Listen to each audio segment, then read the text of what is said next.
Martes, sa 6 ng Pebrero, bago nating umpisahan ang sumbong, base sa aming pag-iimbestiga, pinakikilala po namin yung mga community service partner po namin dahil sa kanila ay medyo napagpapatuloy po natin sa tulong din po ng mga titiwala, mga kaibigan po natin, supporters and friends dito po ng Ipabitag Mo.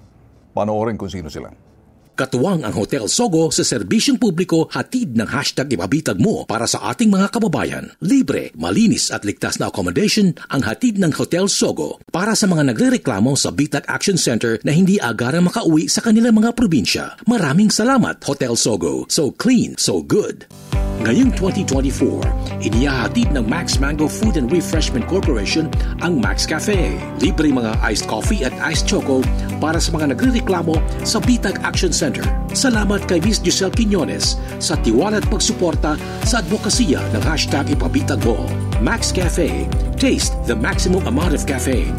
Mula noon hanggang ngayon, nananatiling katuwang ng Bitag si Mr. Chito Chavez ng Dinapayan Festival sa pagtulong sa ating mga kababayan. Nagpapasalamat ang hashtag Ipabitag Mo sa kanilang mga libreng special breads na ipinamamahagi sa mga nagrereklamo sa Bitag Action Center. Dinapayan Festival, ang tinapay ng Maynila. Pingping's Lechon, freshly roasted native lechon every day. Handang pingping yan. For orders, visit Pingping's Lechon Facebook page or call 0915-532-4382. Pingping's Lechon.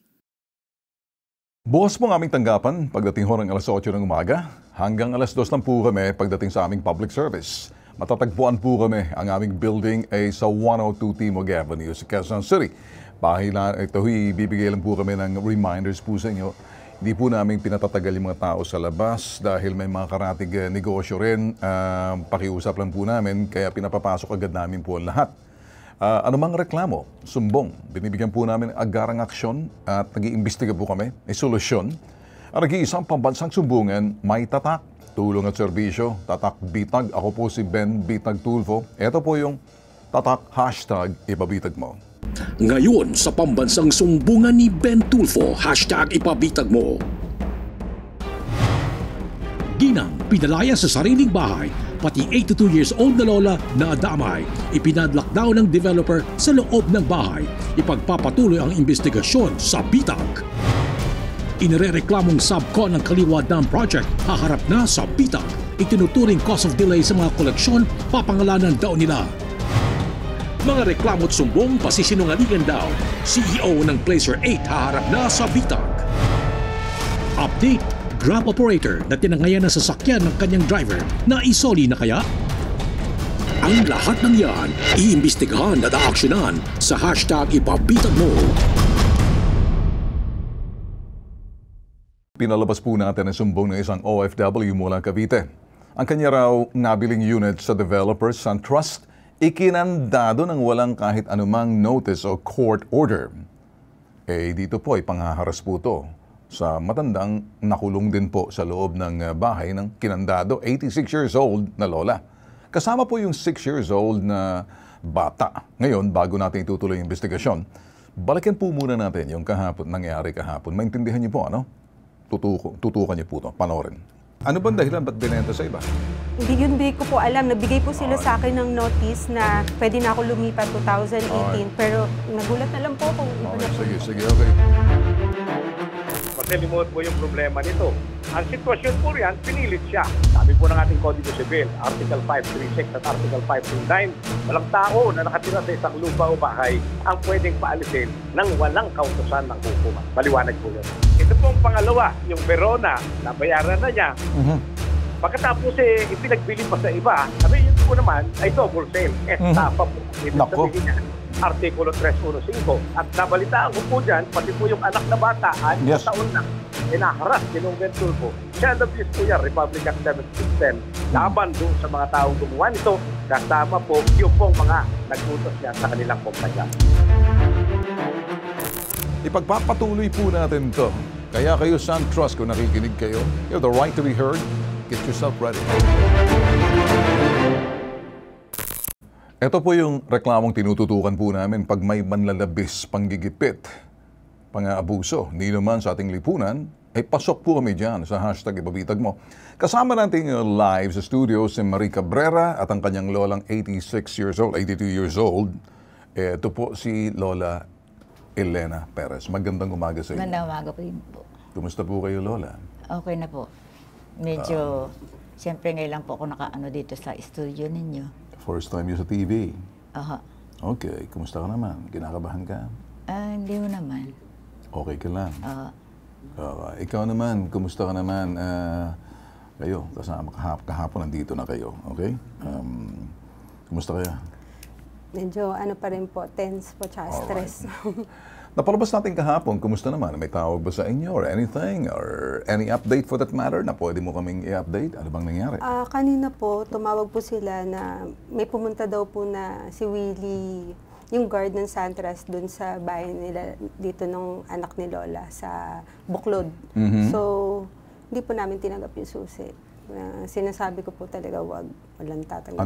Bakit pumunta yung gwardiya ro? Binibigay po yung susi eh. Binibigay yung susi kanino?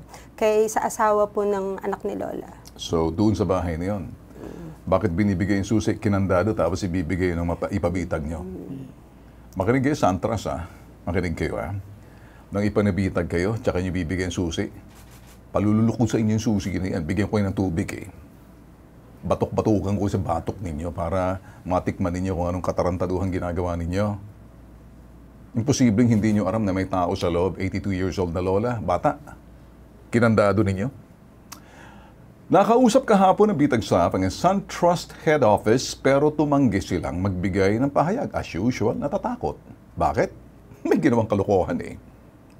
Sinubukan muli ng staff na makipag-ugnay sa SunTrust subalit hindi ito sumasagot ng tawag. Napahiya nga eh. Ngayon, para sa atin, gusto natin siguro tingnan kung alam ba to ng officer in charge ng subdivision or homeowners ng doon sa sinasabing subdivision na kung saan nakulong, kinandado yung bahay. Yan po, yung bahay na yan, na nandoon sa loob yung lola at bata. Ito, mas maganda dahil Homeowners Association, sila yung mga opisyales na hinalal sa loob ng sinasabing subdivision.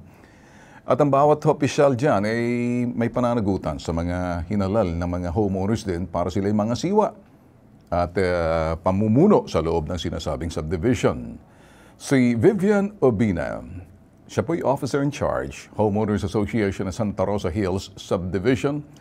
Ma'am Vivian Obina, magandang umaga po sa inyo. Yes po, good morning po, sir. Okay. Kamusta po kayo, ma'am? Okay naman po. Alright, ma'am. Kami po ay nagpapasalamat sa pagtanggap po ng tawag ninyo. Dito po, naka-live po tayo sa IBC TV 13. And sa aming digital channel, yan po ay Bitag Official. At napapanood po tayo worldwide. Ma'am, idudulog lang po namin itong nangyari po rito. Isa po sa homeowners ninyo dyan sa loob ng subdivision. May 82 years old na lola nakulong sa loob at kinandado. Ang sa akin lang, ma'am, ito ba'y nakaabot sa inyo, ma'am? Pag nagpadlock daw po ata rito, SunTrust yung developer. Normally, ma'am, pag gagawa sila ng mga aksyon na ganyan, di ba, dapat dinadaan muna sa Homeowners Association, ma'am? Kung sana po na padaan sa amin, alam namin, pero hindi naman nagpaalam sa amin. Wala akong alam. At nalaman ko lang after 3 days na may napadlock daw. Sabi ko, ha? So, pinuntahan ko kahapon. Okay. Nag-iikot ako at nakita ako napapadlock. Sabi ko, pinipicturan ko pa po, sir. Sabi ko, nangyari dito. Sabi na, ay, hindi namin alam yun. Yun ang mga kapitbahay. Sabi ko, nangyari dito, hindi naman namin alam. So, kahapon, ng hapon, may nag-interview sa akin, yung sa Bitag. Sabi, ma'am, alam mo ba yung pangyayari? Sabi ko, hindi ko po alam. Kahapon lang, nakita ko yung bahay na sa Block 16, Lot 13 and 14, na nakapadlock. So, yun lang po, sir. Wala naman akong alam-alam. Okay.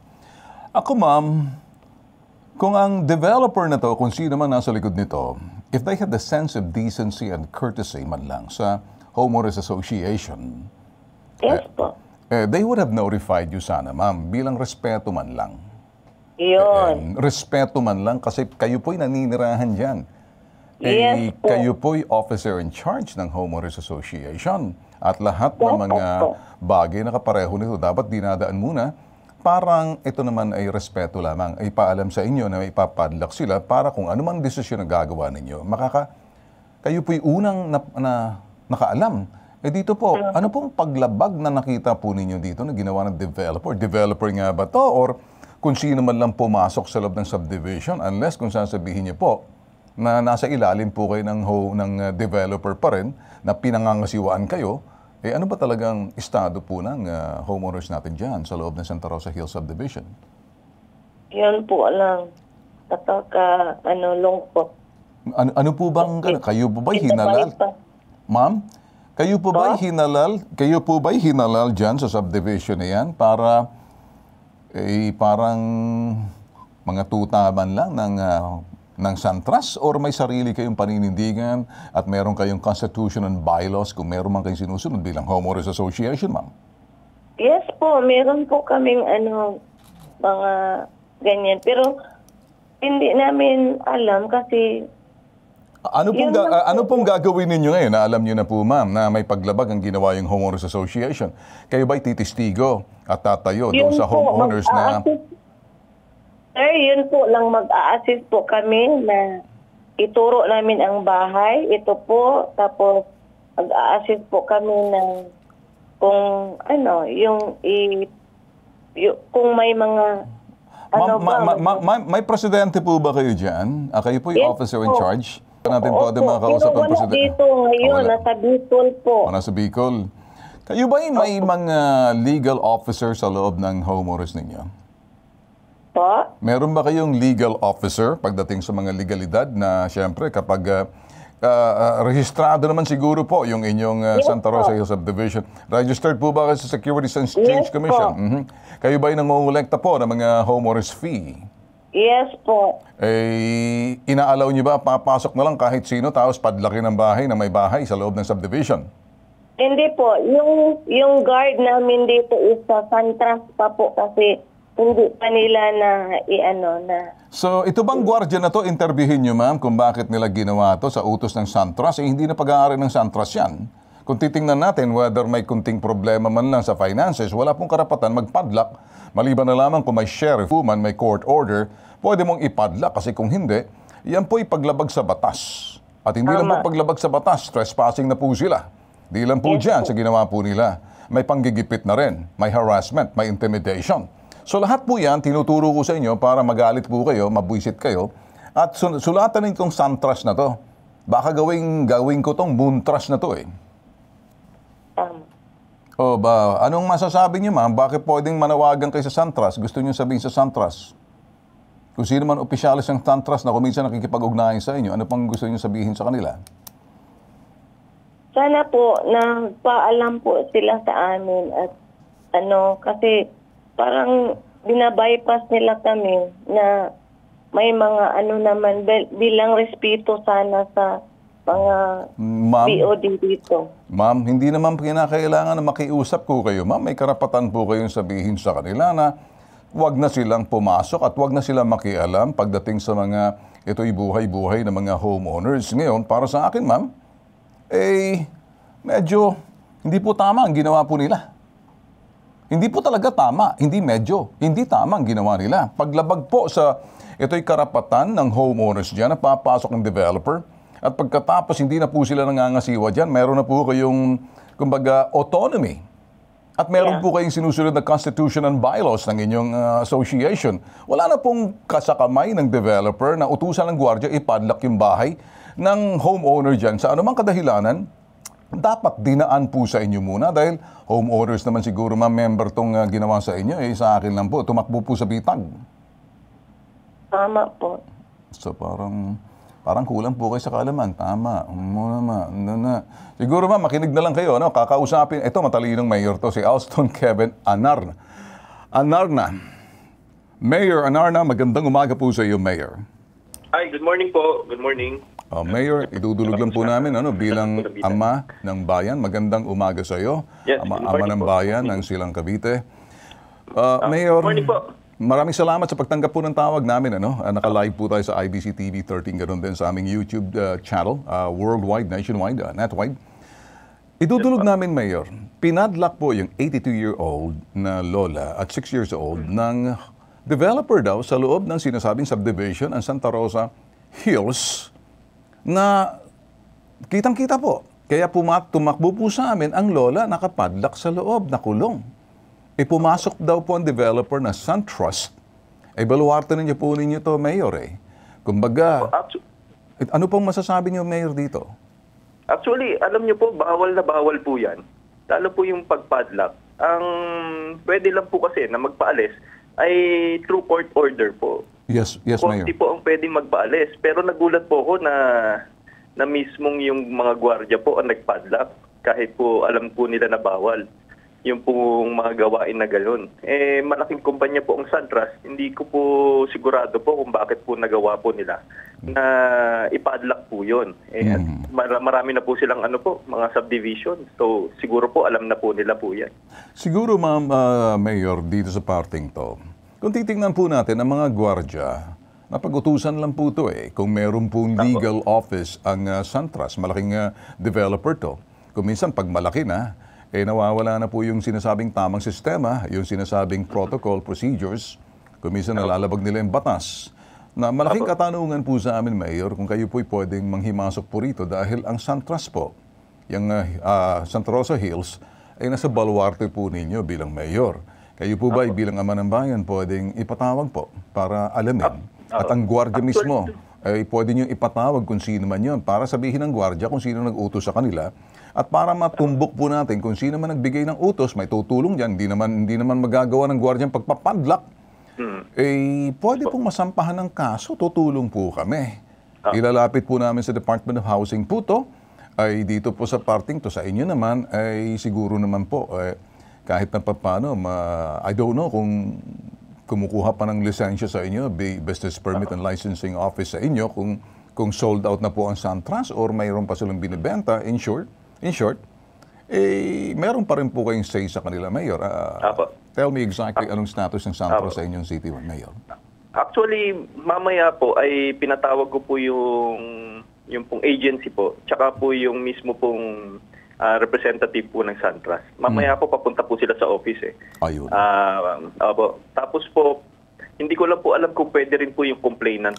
Mayor, pwede po. As a matter of fact, ako po'y nakita ko kung gaano po kayo matulungin at medyo madali po kayong umaksyon. Nakita ko pa, marunong po kayo maawa sa kalagayan po ng mga constituent ninyo. Nakita ko po yan. Witness po ako. Sige, Mayor, ipapadala ko po sa inyo para makita niyo yung lola, makausap niyo rin yung anak ng lola na lumapit po sa amin. Siguro mas magandang marinig niyo rin bilang ama ng bayan ng Silang Cavite, Mayor. Mamaya po, mga pinatawag po sila, mga 3 or 4 po Sige, Mayor, pagkatapos nito mismo, papupuntahin ko na at pasasamahan ko na lang. Thank you po.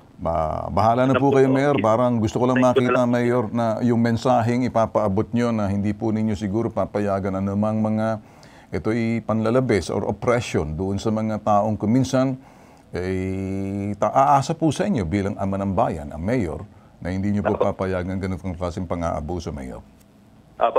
Sige po, hintayin na lang po namin sila mamaya po sa office. Para Sige, po Mayor. makausap ko rin po yung mga gwardiya. Sige, Mayor. Thank you so much. Asahan niyo po, Mayor. Darating po sila. Mabuhay po kayo, Mayor. Thank you po. Alright, ganitong gagawin natin. So, si Mayor, nakikita niyo na ngayon dito. So, SunTrust, kung nanonood man kayo SunTrust, makinig kayo. Total, marami naman kayo magagaling na abogado. Bakit parang takot na takot kayo sa akin? Di naman kinakailangan kayo matakot sa akin kung tamang ginagawa ninyo. Unless kung medyo mga tanga kayo dyan, mga sangkaterbang mga bobo at estupido, sigurado tatago kayo sa inyong mga lawlaw na karsunsilyo.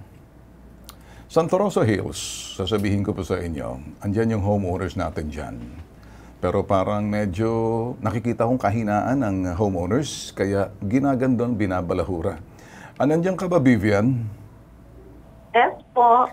Vivian? Mahinang-mahina ka, kaya ka inaabuso, kasi wala kang angas, wala kang pangil. Maglagay ka ng pangil, patapangin mo ang sarili mo.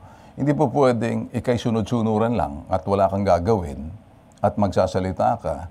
Kaya naman namin puntahan yung bahay na yan dyan kahit ng gwardiya. Kahit na salubungin nyo lang kayo sa guardhouse, pag ang gwardiya tatayo dyan, nahahagis ko niyan eh. Ay, nasabi ko, ihagis ko yung sapatos niya. Okay ba, Lola? Oh, ganoon. Kung pupunta kami dyan, Vivian, mapapakita mo ba sa amin kung saan ang bahay? Kung gusto ko mamasyal, mamaya. Yes po. Okay. Pwede naman ako mag-assist sa inyo. Gusto mo ba ng Starbucks coffee or Tim Horton? O anong coffee ang gusto mo? Magdadala ako donut para usap tayo sa inyong homeowners association. Sige po, walang problema po. Parang hindi ka masaya. Sige po. Wala akong makitang kunting excitement. Welcome ba ako? Kasi po isa lang po ako sa treasurer dito. Oo. At ang ang president namin dito, wala dito, nasa Bicol. At yung mga kasamahan kong BOD, nasa trabaho po. Di bali, kung ikaw naman ay officer in charge, di sa iyo na lang ako magbiwan ng message. Pagkatas makita lang sa video na pumunta ako, bumisita ako. Dahil ikaw yung very important person na pinuntahan ko. Yung mga wala dyan, hindi importante sa akin. Pwede ba ikaw gawin kong VIP? Ito. Okay. Kung ganon, then I'll see you later on. Looking forward to see you, beautiful lady Vivian Avina. I look forward to see you mamaya. Antayin mo kami, Vivian, okay? Okay, thank you po, sir. Ay, salamat Ingat na. po. Ay, iingat po ako. Makarating lang po sa inyo. Alright, sige. Okay ba, Lola? Okay po. Pati siya. Kung makakarating po siya. Bakit hindi makakarating? Ay, baka maraming dahilan. Siya? Di ba ho? Hindi naman. Ewan din ho natin. Gusto mong... Hindi ko pa ho sila kilala mula nung October na last year. Baka... Kapitbahay ko lang sa tapat. May mga marites doon, marami. Pinuno kami ng tao noon sa kalye. Marites? Nung pinapunta kami ng gwardiya. Okay. Ano Marami ginawa? Mana ko ano namang sinasabi, hindi ko pinapansin ho yun. Mga haka-haka lang nila. Pero, Lola. Kaya yan. Okay. May mic ba si Lola? meron. Okay. Sabi ko, Sige, Lola, magsalita ka. may mali kasi sa ginawa. Okay. Ako naman, nakikita naman araw-araw ng gwardiya. Kilala ho namin yung gwardiya, taga Runo sa, sa Buklod Bahayan kilala ko. Tsaka, lagi ko siya nakakausap. Okay. Nagtataka lang ako, bakit pumunta siya sa amin nung Webes, at sinabi sa anak ko na kailangan pumunta kami sa Hills. Dahil nagtitinda po ako doon sa Bakit? titinda lang na konti-konting mga merenda. Walang masama roon. Sige, Lola. Kailangan daw namin pumunta at pinutol na raw yung tubig namin. Bakit pinutol? Bakit? Anong dahilan? Kailangan nung yung pumunta roon, ipapadlak namin yung bahay. Bakit sa anong dahilan? Sabi ko gano'n sa kanya. Nakikita mo naman ako na halos parang araw-araw ata nakikita tayo, sabi ko. Basta ho, kailangan daw pumunta. Gusto nila ako sumama sa sa Puting Kahoy. Sino nagpapapunta sa inyo? Yun daw, engineer. Engineer. Anong pangalan ng engineer? Jay Cirillo po. Engineer? Yung po yung nasa video po na matapang. Jay? Cirillo. Cirillo. Si Engineer Jay Cirillo, sino to? Siya po yung engineer doon ng Santras siya. Siya yung kausap nung kapitan ng Puting Kahoy. Siya yung nagpadlock ng bahay mismo. Utos ba ng developer to? Or, sabi po niya. Sabi ni Jay Cirillo, siya engineer. Tapos yung kapitan naman doon, anong ginawa? In-assist daw po sila. Kasi kahit walang court order, sinasabi ko na, in-assist pa rin po nila. Sino yung kapitan? Si Marqueses po. Anong pangalan? Marqueses po. Kapitan Marqueses po. Marqueses? Opo. Kinausap ko na po yan. Sabi ko po sa kanya, wala po silang court order. Pero ganun pa rin po Laging pinagmamalaki ng engineer na yan na may kapitan daw siya. Si Kapitan daw, Marqueses. So, si Barangay Captain Marqueses, pwede man tawagan natin to si Marqueses. Lalagyan ko ng X to sa kanyang noo Marqueses, kinig ka. Lagyan kita ng X dyan sa sa noo mo. Pag ako yan, tatatakan kita ng parang takang X. Hindi ako nagbibiro. Nagpapatawa lang ako. Kung tatawa ka, kung hindi, di mabuisit ka. Hindi ako nagbibiro. Nagpapatawa. Kasi kung mabubuisit ka, bahala ka sa buhay mo. Ang pikong na talo. Public service lang to sa amin. walang personalan. Pag pinersonal mo ako, okay lang. Kahit saan, anytime, anywhere, all the time. Sometimes, oftentimes, anytime. Okay ba, Lola? So, ikaw, Marqueses, at ikaw, Cirillo, kayong dalawa, gusto ko makita kung haharap kayo. Ikaw naman, Kapitan, meron kang panunungkulan at medyo kami pananagutan bilang ama ng barangay. Pero mas mataas yung ama ng bayan. Yuko ka roon. Marqueses, wala kang karapatan na magbigay ng anumang pag-utos kasi ikaw nasa pinakamababang lokal na pamahalaan na maliit na ang tawag ay barangay.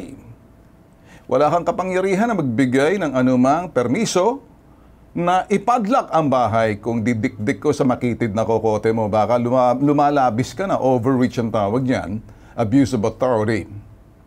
Kung ang pagbigay mo ng sinasabing permiso na hindi ka naghanap ng sinasabing court order or hindi ka man lang naghingi ng sinasabing payo ng city legal na nandyan lang naman sa tanggapan ni Mayor para mabigyan ka ng gabay at hindi yung tatanga-tanga ang iyong desisyon. Hindi ko sinabing tanga ka, tatanga-tanga sa pagdedesisyon. Iba yung sinabi kong may pagkatanga ka, pagkatao mo. Pero tatanga-tanga sa iyong ginawang aksyon, mali. Ikaw naman, inhinyero, mangangalawang yung utak mo pag ako nausap na titik-tik ka ng kalawang sa kokote mo, makinig ka, santras baka mo. Wala akong pakialam kung malaking developer kayo. Pero dito sa parting to kayo, malaki ang responsibilidad nyo. Ang kaya nyo, maliit na taong inaapi nyo, subukan nyo sa akin. Wala akong pakialam kahit sino pa, Poncio Pilato, Higante, Duwende, Satanas sa lupa, hindi kasama sa impyerno yun eh. Ganito nga ako sasabihin, tigil nyo yung pang-aabuso nyo, napabitag na kayo ha. Gusto nyo makipagsubukan? Gusto nyo talaga makipagsubukan? Antayin nyo ako. Gusto mo makita yung inyong pagganap ng inyong trabaho. Sino bang boss nyo? Turo nyo. Takbo kayo roon pag dumating na ako. Para kayo nakakita ng pusa, kayo mga daga. Mga bubwit lang kayo, umayos kayo. At hindi ako pusa, tigre ako eh. Kayo mga sisiw, ako agila. Kayo mga bulati, ako cobra, umayos kayo. So, ano pa yung aking sasabihin? Hindi ako nang bubuisit, ang iinis lang. Nakakainis kasi ang trabaho nyo eh. Okay ba, Lola? Mm-hmm. Okay na okay. Okay na okay. So, kilala ka ng gwardya? Oo, taga-runo doon sa... Ano ang pangalan ng gwardyang Marites? Sabi mo, gwardya Marites.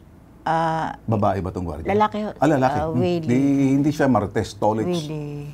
Si Willie po. Willie ang pangalan niya. Willie? Yun ang nagbabantay ngayon doon sa bahay. Siya ngayon? Nakilala ko si Willie Revilla mo, kaibigan ko. Hindi ho. Kilala ko rin Willie. Okay, sige. Kita na kami ng personal. Kita na pa kayo ng personal. Doon sa States. Kasi ho, yan ang paborito ko rin. Paano naman ako? Ha? Paborito mo rin ako? Ngayon ko lang ako kasi nakaharap. Nakaharap ko na sa ngayon kaharap mo ako, anong nakikita mo? Di paborito na rin ho. Anong nakikita mo sa akin? Magaling na tao. Nagpapatawa ba ako? Tunay na tao. Tunay? Napapanood ko kayo. Baka naman 295 yan. Hindi ho. Hindi ako mahilig sa 295. Okay, sige. Ay, ganito na lang. Willie, security guard. Kinig ka, ha? Baka mamaya pagdating namin dyan, alaka. Mayos ka. Tingnan, papatawag ka ni Mayor. Willie pala. Sino ba? Anong papilido nito? Willie? Cellphone ko. Di bale na. Hindi na mahalaga. Pasisikatin ka pa namin. Add ko lang po si Kapitan. Ano po siya, contractor po kasi siya ng Santras eh. Kapitan, conflict of interest. Ay, Marqueses. Kaya pala, may X ka na sa akin. Keses, sera. Mayos ka. Whatever will be. Kaya naman pala, kontratista ka ng Santras, ha? Isang utos lang siya, tuta ka pala, ha? Para sino bang tambaluslos nyo sa itaas? Mayos kayo, ha? Okay, ganito na lang.